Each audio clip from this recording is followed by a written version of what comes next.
with Kitty Rodaje, by the way, and he's eating here at Matias. I and am. I'm gonna eat at Matias as well. I am. This has been one of my favorite barbecue places, and probably my favorite barbecue places in Mandaue. Do you like it? I think it's the only place to eat barbecue here in Cebu. Oh wow! Yeah. So, yes, I'm gonna have some. The only place. I love it here. I'll have chicken. I'm gonna have chicken, pork, and probably balbacua. What did you get? Batikulon. Whoa! What's batikulon? Gizzard. Gizzard. Yeah, nahurot na. But Yeah. lami kayo. Yang gihurot. batikulon. So, it's nice seeing you, kids. Kumusta naman? Okay ra. Oh, by the way, Please like me and Just Kidding. Yes.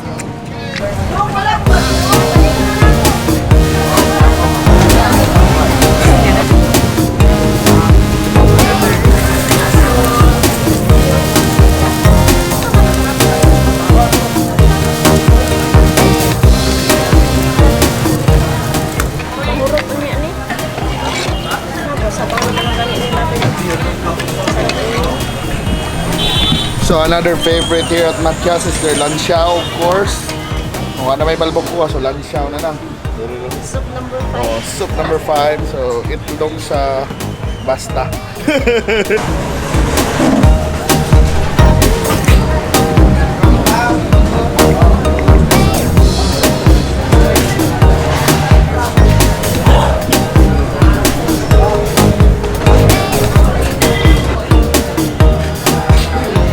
So when we eat barbecue, we normally have what we call sausawan, or a dipping sauce, which normally has soy sauce, vinegar, calamansi, as well as chilies. So yeah, that's how I make mine.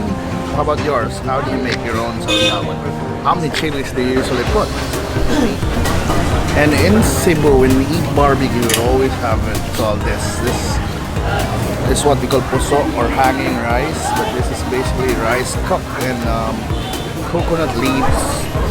So fragrant, it's solid, packed, and you always eat this with anything like barbecue, lechon, or even punko. So yeah, here at Matias, yeah, they serve also puso with their barbecue. It's also good with lansiao, or bull's testicles too.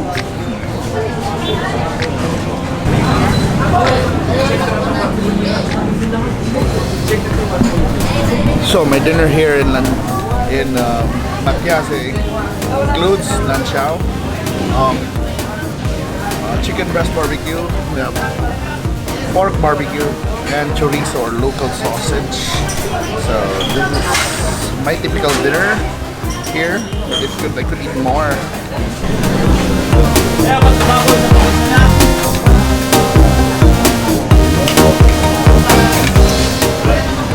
What I like about their lansiao here is really chunky, and sauce is really rich. I mean, the soup is really rich, and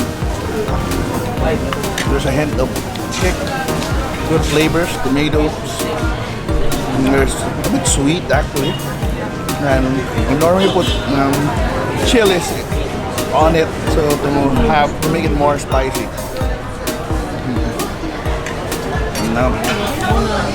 Now I'm having the chorizo.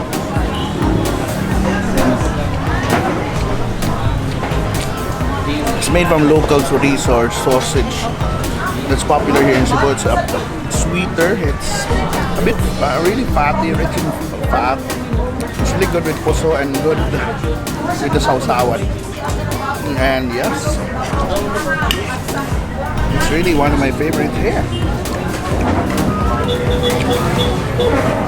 Next up is their pork barbecue. It's really meaty, and then it's a good size.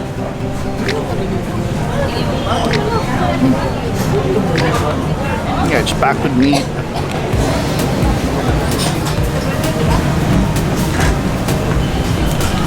And its seasoning is quite mild, a bit sweet, but not too sweet, not really overpowering sweet, but it's just really balanced. It's really a good pork barbecue. There's some barbecue stalls here, overpower it with, beat it with sauce. This one's really, you can really taste the meat And it's a good meat.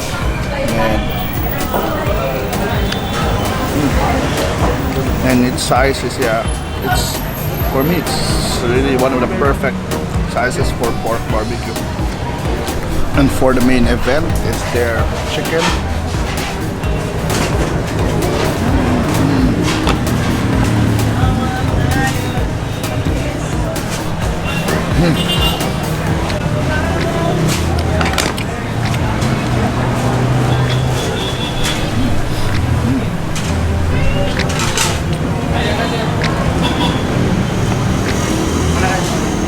I normally order, yeah, the pecho, but like you could also have it the thigh, which is the paa, or you could have innards like the baticolon, like gizzard. They have liver, they have heart here. But I think it's sold out early, so you have to go early to try out those awful dishes. But yes, they really have one of the best chicken barbecues in the city. They're not doing any hocus pocus. It's just really good barbecue, meaty. It's grilled well, cooked well, seasoned well. So yes, and that's how we really enjoy barbecue. And I love it. I mean, I've been eating here for over 30 or 20 years. So, and they're still here. They're definitely the best. I mean, one of the best here in Cebu.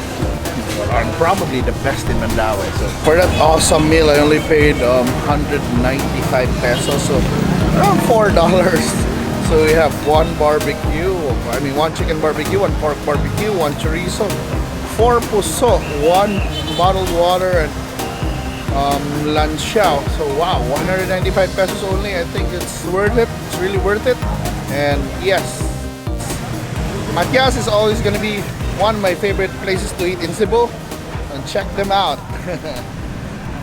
And thank you for watching, and please subscribe.